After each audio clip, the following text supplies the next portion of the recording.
नमस्कार। आज हम एक बहुत ही दिलचस्प और कह सकते हैं गहरे विषय पर बात कर रहे हैं। श्री कृष्ण का अवतार। जी हाँ। और हमारी ये पूरी चर्चा आधारित होगी एक खास दस्तावेज पर, श्री कृष्ण अवतार दर्शन। बिल्कुल। तो आज का हमारा मकसद यही है कि इस स्रोत के जरिए समझें कि अवतार, खासकर श्री कृष्ण, क्यों आते हैं पृथ्वी पर। उनके आने का क्या महत्व बताया गया है इसमें। और देखिए, ये ईश्वरीय अवतारों की बात हमेशा ही थोड़ी रहस्यमयी लगती है ना? हाँ, और श्री कृष्ण के मामले में तो ये स्रोत कहता है कि बात और भी अद्भुत हो जाती है। तो चलिए शुरू करते हैं। सबसे पहला सवाल जो दिमाग में आता है और जो ये स्रोत भी उठाता होगा, वो ये कि आखिर अवतार लेते क्यों हैं भगवान, पृथ्वी पर क्यों आते हैं। क्या ये सिर्फ जैसा हम सुनते आए हैं कि बुराई को खत्म करने के लिए, या ये स्रोत कुछ गहरा बताता है। देखिए, भगवद गीता का वो श्लोक तो हम सब जानते हैं, यदा यदा ही धर्मस्य। हाँ बिल्कुल। धर्म की स्थापना, साधुओं का उद्धार, दुष्टों का विनाश। जी, तो ये स्रोत भी एक तरह से उसी भावना को आगे बढ़ाता है, लेकिन शायद थोड़ी और गहराई से। ये साफ करता है कि मकसद सिर्फ नकारात्मक चीजों को हटाना नहीं है। अच्छा। हाँ, बल्कि उससे कहीं ज्यादा एक सकारात्मक संतुलन, एक व्यवस्था बनाना है। और इसके लिए ना धर्म और अधर्म को समझना होगा, जैसा इस दस्तावेज में समझाया गया है। हाँ, ये जानना जरूरी है कि स्रोत धर्म को कैसे परिभाषित करता है। बिल्कुल। स्रोत के अनुसार धर्म सिर्फ पूजा पाठ या रीति रिवाज नहीं है। वो एक नैतिक, सामाजिक और यहाँ तक कि ब्रह्मांडीय व्यवस्था है जो सृष्टि को संभाले रखती है। मतलब सत्य, न्याय, कर्तव्य, करुणा। ये सब जी हाँ। ये सब धर्म के ही हिस्से हैं। और इसके उलट अधर्म वो सब कुछ है जो इस व्यवस्था को तोड़ता है, बिगाड़ता है। अन्याय, झूठ, स्वार्थ, क्रूरता, अराजकता, ये सब। तो दस्तावेज कहता है कि जब अधर्म बहुत ज्यादा बढ़ जाता है, नैतिक गिरावट हद से ज्यादा हो जाती है, और जो सज्जन लोग हैं वो बेचारे कष्ट पाते हैं, हाँ। तब सृष्टि का संतुलन बुरी तरह बिगड़ जाता है। और ऐसी संकट की घड़ी में स्रोत के मुताबिक वो परम चेतना साकार रूप लेके पृथ्वी पर आती है। तो सिर्फ विनाश के लिए नहीं। नहीं, बिल्कुल नहीं, बल्कि धर्म के जड़ों को फिर से सींचने के लिए, भक्तों को हिम्मत देने के लिए, साधुओं की रक्षा के लिए और आने वाली पीढ़ियों के लिए एक मिसाल कायम करने के लिए। ये स्रोत ईश्वर को सिर्फ देखता हुआ नहीं मानता, बल्कि संतुलन बनाने वाला एक सक्रिय तत्व मानता है। ये बात तो बहुत महत्वपूर्ण है कि उद्देश्य सिर्फ विनाश नहीं बल्कि सृजन और मार्गदर्शन भी है। तो क्या इसका मतलब ये हुआ कि स्रोत धर्म को नियमों की सूची नहीं बल्कि एक जीवित संतुलन मानता है। हाँ, बिल्कुल सही समझा आपने। एक गतिशील संतुलन। और इस संतुलन को बनाए रखने में हम इंसानों का क्या रोल है? क्या ये सब भगवान ही करते हैं या हमारी भी कोई जिम्मेदारी है? ये बहुत अच्छा सवाल पूछा आपने। देखिए, स्रोत इस बात पे जोर देता है कि संतुलन बनाए रखने की पहली जिम्मेदारी तो हम मनुष्यों की ही है, अपने अपने धर्म का पालन करके। अच्छा। सच बोलना, सही व्यवहार करना, अपना कर्तव्य निभाना, यही धर्म है। लेकिन जब एक तरह से सामूहिक रूप से अधर्म इतना हावी हो जाता है कि इंसानी कोशिशें नाकाफी लगती हैं, पूरी व्यवस्था ही लड़खड़ाने लगती है, तब उस परम सत्ता का हस्तक्षेप जरूरी हो जाता है। तो हाँ, मानवीय कर्म सबसे जरूरी है, पर जब संकट बहुत बढ़ जाए तो दिव्य हस्तक्षेप होता है संतुलन वापस लाने के लिए।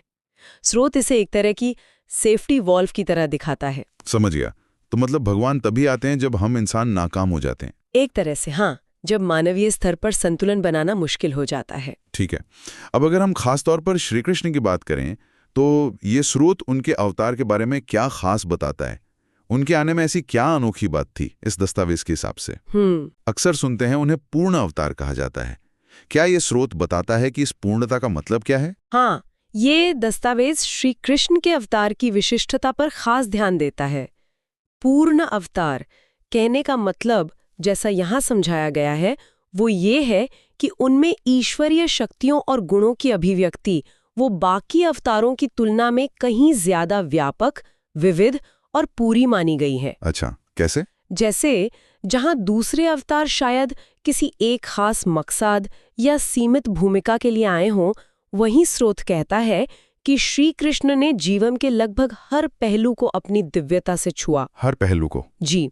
और उनकी लीलाएं, चाहे वो माखन चुराना हो या कालियानाग को वश में करना, गोपियों के साथ रास रचाना हो या फिर कुरुक्षेत्र में गीता का उपदेश देना। हाँ, वो सब लीलाएं। स्रोत इन्हें सिर्फ कहानियां नहीं मानता।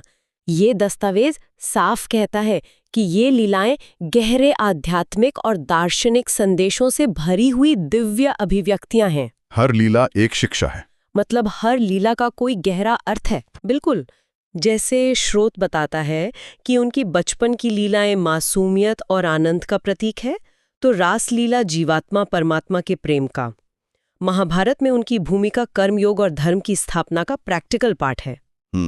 इन लीलाओं का मकसद स्रोत के अनुसार सिर्फ उस समय की समस्याएं सुलझाना नहीं था, बल्कि हर युग के इंसान को भक्ति, ज्ञान, कर्म, प्रेम, वैराग्य, इन सब के अलग अलग रास्ते दिखाना था। और उनकी वो अलग अलग भूमिकाएं, बालक, मित्र, प्रेमी, योद्धा, गुरु। हाँ, वही उनकी विशिष्टता है।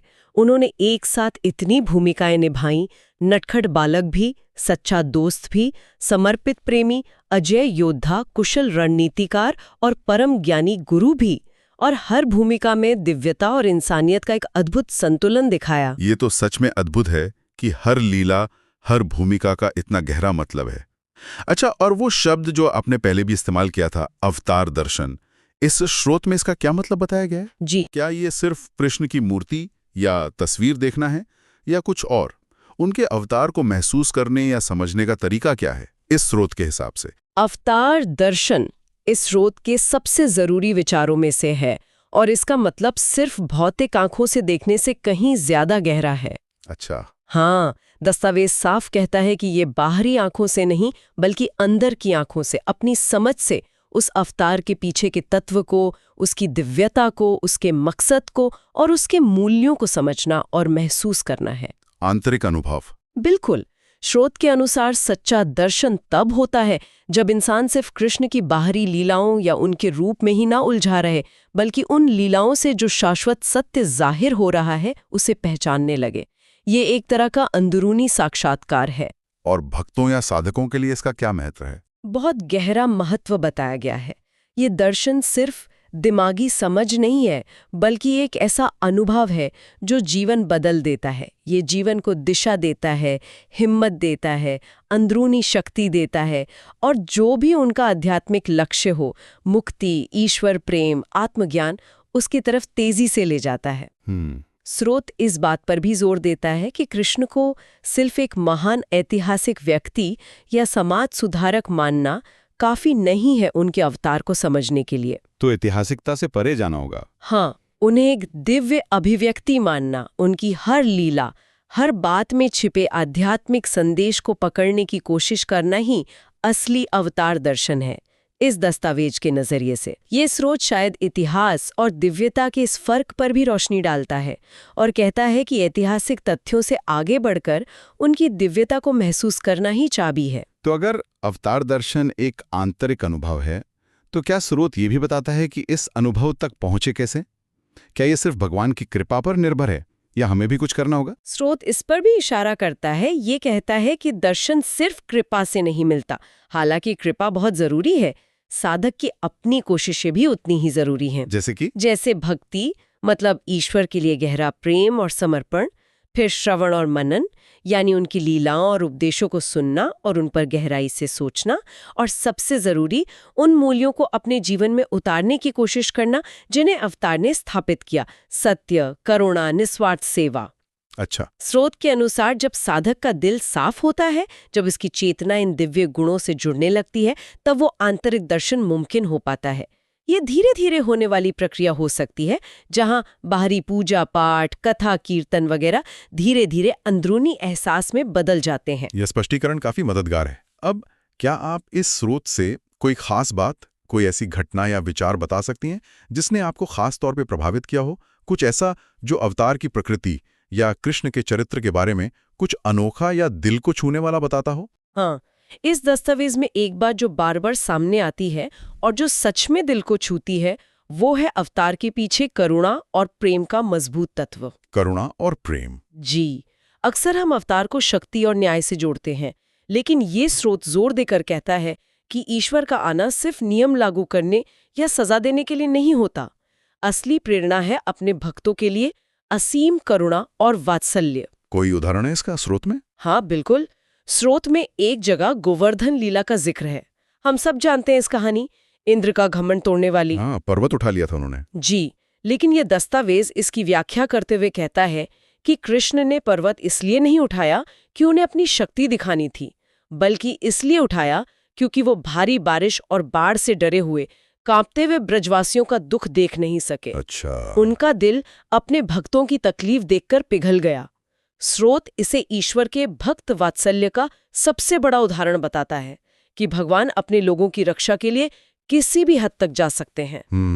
ये घटना दिखाती है कि अवतार सिर्फ एक कॉस्मिक ड्यूटी नहीं है, ये ईश्वर और भक्त के बीच का एक गहरा, निजी, भावनात्मक और करुणा भरा रिश्ता है। ये करुणा वाला पहलू, जैसा स्रोत में बताया गया है, अवतार के मकसद को कहीं ज्यादा मानवीय और दिल के करीब बना देता है। ये गोवर्धन लीला और उसके पीछे करुणा की व्याख्या वाकई बहुत प्रभावशाली है। तो अगर हम इसी बात को लें कि अवतार की मुख्य प्रेरणा करुणा है, तो ये स्रोत की पूरी समझ में कैसे फिट बैठती है? इसके गहरे मायने क्या हैं स्रोत के हिसाब से? ये करुणा का तत्व असल में स्रोत की अवतार वाली पूरी समझ की धुरी है। ये साबित करता है कि इस दस्तावेज के अनुसार ईश्वर कोई दूर बैठे नियमों में बंधे प्रशासक नहीं है, बल्कि वो एक बहुत संवेदनशील, करुणामय सत्ता है जो अपनी बनाई हुई दुनिया के सुख दुख से गहराई से जुड़े हैं।